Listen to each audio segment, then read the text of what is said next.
Bienvenidos a Club de Prensa en NTN 24. Transmitimos desde Washington, a 3 cuadras de la Casa Blanca. Y al final de este programa, no lo olviden, ustedes lo pueden ver completo, pueden ver a partes en nuestra página de Facebook o por nuestra cuenta de Twitter. Y el audio del podcast, si lo quieren oír, lo pueden encontrar en SoundCloud. Les doy la bienvenida a los invitados a Club de Prensa hoy. En primer lugar, el corresponsal jefe del diario El País de Madrid, Marc Basset. Bienvenido a esta casa, como siempre, Marc. Muchas gracias. Raquel Godos, periodista española, corresponsal de la Agencia Española de Noticias EFE, bienvenida también. Gracias, Juan Carlos. Y Pepe Díaz Briceño, corresponsal de Reforma de México, bienvenido a esta casa. Gracias, Juan Carlos.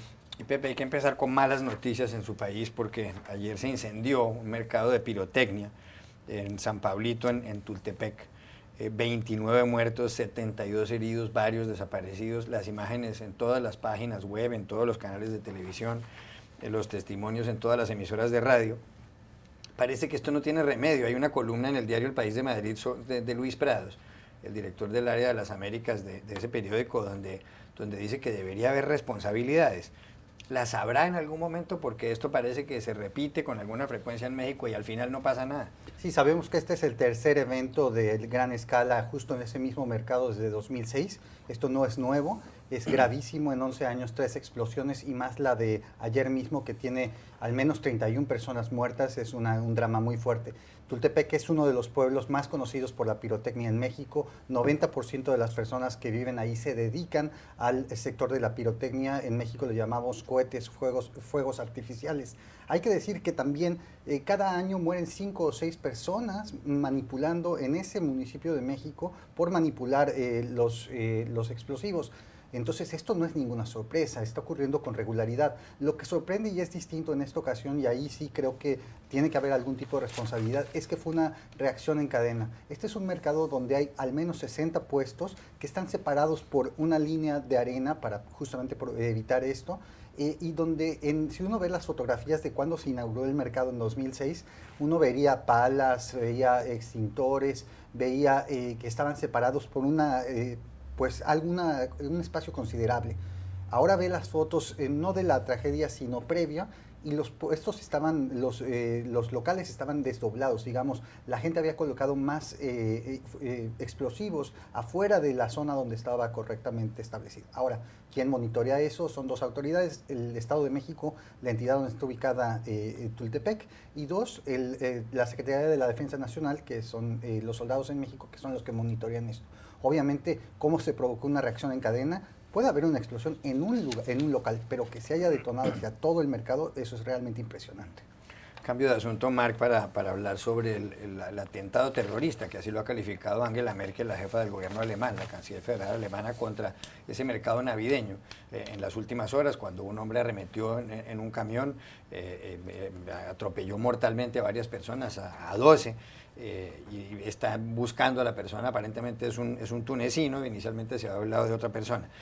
Pero aquí lo que está en entredicho es la política de la señora Angela Merkel. Ella ha sido muy comprensiva con los refugiados de la guerra de Siria, ha permitido que entren miles de refugiados a Alemania. Tras el atentado, uno de los líderes de los partidos xenófobos alemanes dijo que estos son los muertos de Merkel, culpándola a ella de lo que está pasando porque se considera que es un atentado del Estado Islámico, que además lo ha reivindicado. El periódico The New York Times trae hoy una editorial titulado La prueba cruel para la señora Merkel, porque ella tiene que caminar, hacer equilibrio perfectamente bien entre lo que es la seguridad, por un lado, y lo que es la comprensión hacia los refugiados. ¿Qué cree usted que va a pasar aquí, sobre todo cuando hay elecciones en Alemania en algunos meses, con la señora Merkel? ¿Será que si falla en la reacción que va a tener ella frente a este atentado y a lo que venga, va a perder el poder? Angela Merkel es el último eslabón de Europa. El último gobernante y además el del país más importante económicamente y políticamente de Europa, que contiene la oleada populista, nacionalista que está golpeando a otros países, ¿no? Gran Bretaña, Francia y Estados Unidos. Es muy curioso que la reacción de los populistas de derechas europeos a este atentado es casi idéntica, casi calcada a la reacción que tenía Donald Trump cuando hubo episodios terroristas en el último año, el mismo, ¿no? Culpar al gobierno o al gobernante, ¿no? Aquí era Barack Obama, el que Trump llegó a decir que había fundado el Estado Islámico, y ahí es muy parecida la reacción, incluso es muy parecida a la reacción que ha tenido Trump a estos atentados, al atentado de Berlín, pero también al de Turquía, el mismo día, en estos días, ¿no? Entonces yo creo que ahí hay una Trump y los nacionalpopulistas, como se les puede llamar, plantean esto en términos de guerra de civilizaciones, ¿no? Entre el occidente cristiano y los musulmanes, sin tener en cuenta que la inmensa mayoría de víctimas del Estado Islámico de Al-Qaeda son musulmanes, ¿no? Pero yo creo que lo que sí hay es una lucha ideológica y de valores, ¿no? De los valores ilustrados, europeos, conscientes de la historia europea.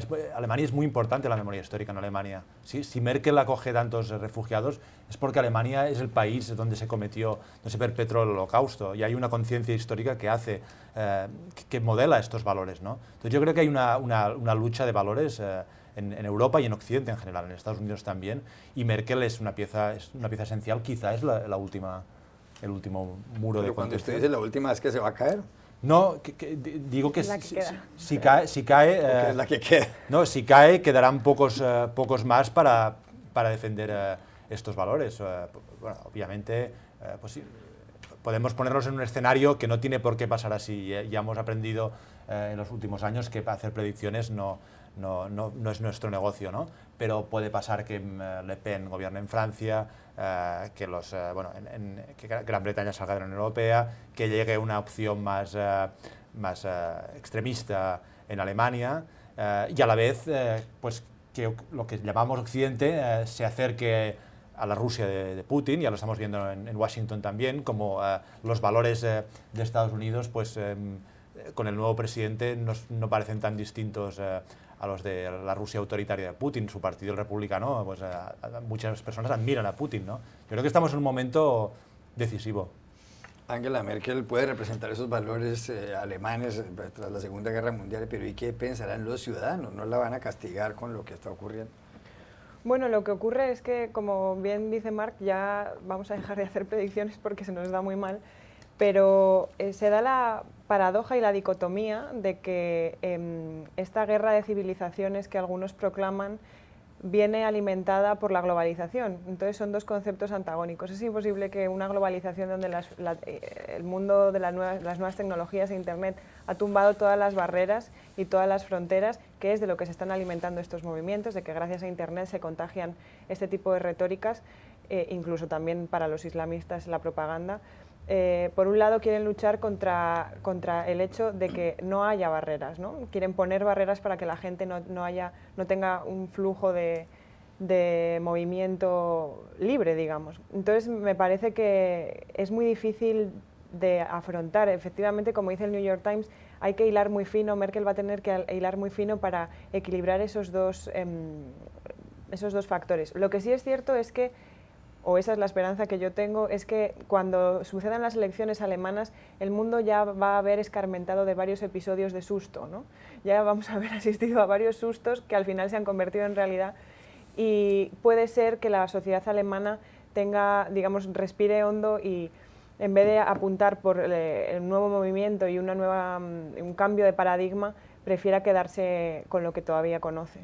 Pepe Diablo. A mí lo que me llama la atención es que lo de Merkel es todavía más loable y todavía más admirable, en tanto que gobierna con una coalición de derecha. No es una líder, como muchos lo dicen, hasta de una forma ignorante, de izquierdo progresista. Mucha gente la pinta, y en Estados Unidos ha habido intervenciones en los canales americanos donde pareciera que Merkel es ubicada casi en el mismo esquema ideológico que Bernie Sanders o en el progresismo del mundo. Y me parece que si usted conoce bien el sistema político alemán, no es el caso. Está bajo una amenaza de la extrema derecha para que le reste votos en septiembre, y obviamente la izquierda no tiene hasta este momento las posibilidades de ganar. Y lo que es loable de la señora Merkel es que, estando con una coalición de derechas, pueda tener estas posiciones sobre inmigración y otras cosas. Ya regresamos a Club de Prensa.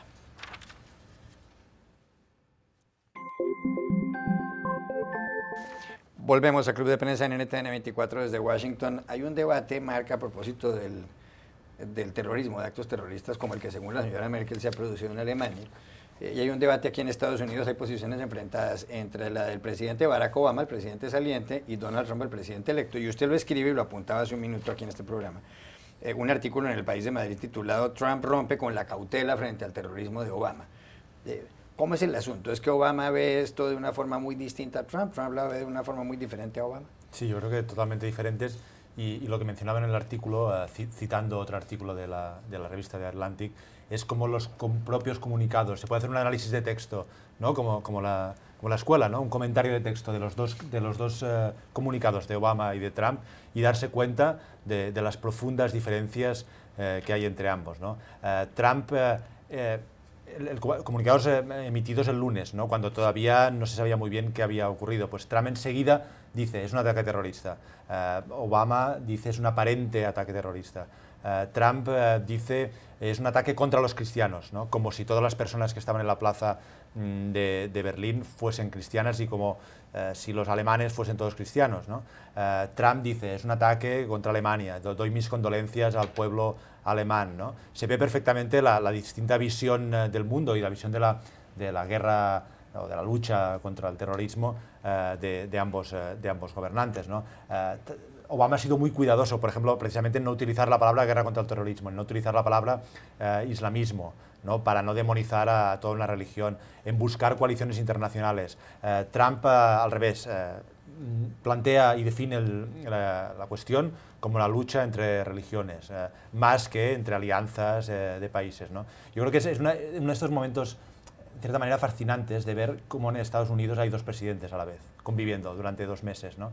Y normalmente es habitual que haya un cambio de tono entre un presidente y otro, pero es que aquí están diametralmente opuestos y emiten en nombre de Estados Unidos mensajes totalmente, diametralmente opuestos. Pepe. A mí me llamó mucho la atención una entrevista que hubo este fin de semana pasado en el programa dominical Face the Nation de la CBS a Henry Kissinger, que fue el secretario de Estado y el consejero de Seguridad Nacional del presidente Nixon, que abrió China, las relaciones con Estados Unidos, etcétera. Histórico, un gran gurú de la política republicana. Y decía, la presidencia de Trump tiene la oportunidad de ser algo importante. Y habla sobre las relaciones internacionales, dice que los países no saben qué esperar y que justamente eso es bueno. Y dos, que el señor Trump es un estratega, porque eso lo demostró en la campaña, que se fijó un objetivo, trazó una estrategia, fue muy necio y lo logró. A mí me parece realmente un poco nervioso en tanto que la impredecibilidad de una respuesta a acciones como el terrorismo sea una virtud.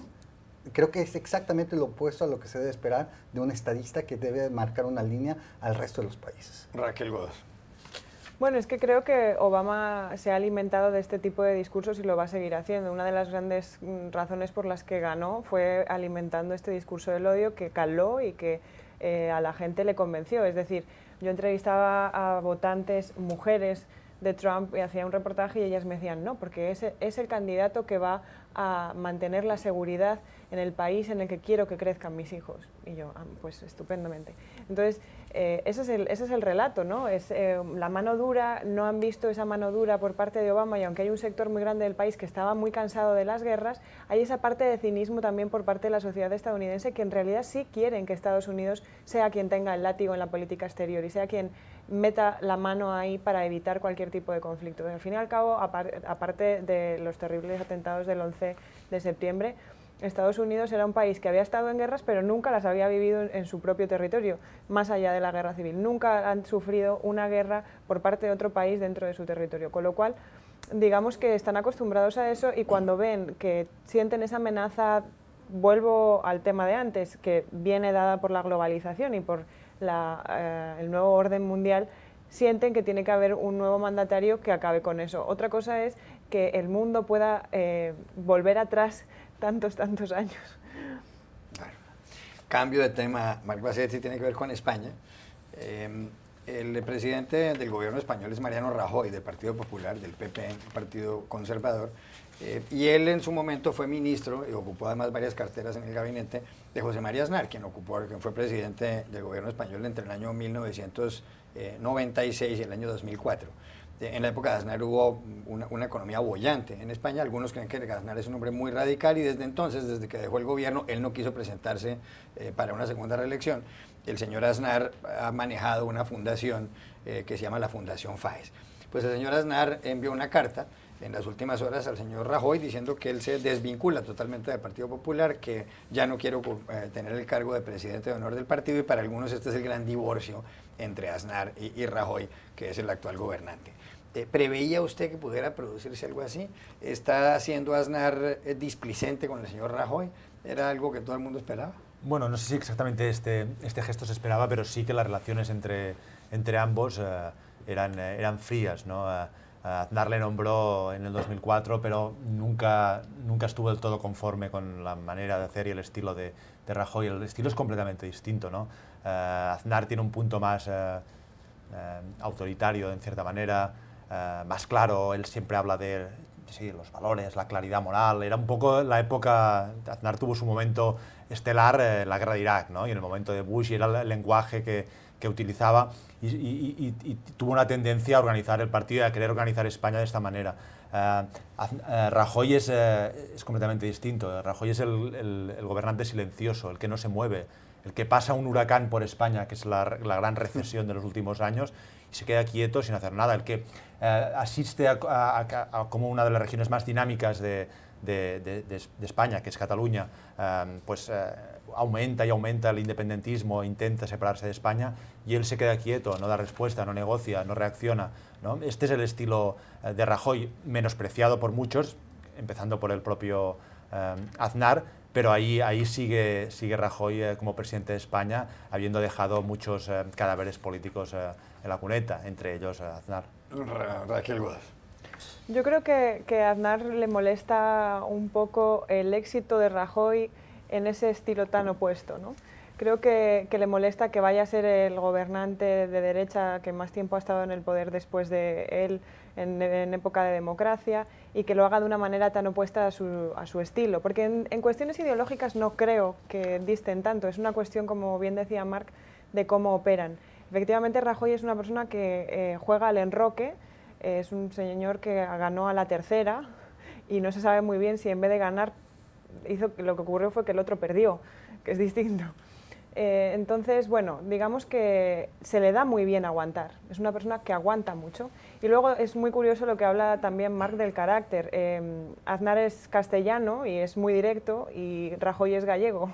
Y en España se conoce que los gallegos son como más hábiles, más socarrones, sí, y suelen jugar como entre dos aguas. Tienen nunca más, sabes tienen muy más bien. cintura, para decirlo elegantemente. Sí. Entonces, digamos que encarnan esas dos regiones a la perfección en ese sentido. Y bueno, yo creo que Aznar da un golpe en la mesa y es un símbolo, en el fondo, muy importante, o sea, es un gesto muy importante para identificar qué está pasando también dentro del partido. Sigue habiendo un sector aznarista y un sector rajoyista, o que por lo menos se alinea con Rajoy en vista de sus buenos resultados, y veremos a ver en qué termina. Ahora tienen dentro de poco, ¿no?, un comité federal. Ya veremos. Ya regresamos a Club de Prensa. Volvemos a Club de Prensa en NTN 24, último minuto. La revista Travel and Leisure publica un artículo diciendo dónde pasar vacaciones según su signo zodiacal. Ustedes dos son Tauro, 25 de abril Marc, 17 de mayo Raquel. Dice que son personas de un corazón muy cálido, pero que tienen que irse a tomar vino a Willamette, a un retiro ahí, a Mystique, una isla en el Caribe, a Ocean Hill, o pueden estar en Rhode Island, en el estado de Rhode Island de aquí. Y Pepe Díaz Briceño es de Piscis, del 8 de marzo, Día Internacional de la Mujer, como ha dicho aquí. Dice que los Piscis son escapistas, que se pueden aburrir con rapidez, y que lo clave es ir a los Berkshires, aquí en Estados Unidos, o a un bungalow en las Islas Fiji, o a Croacia.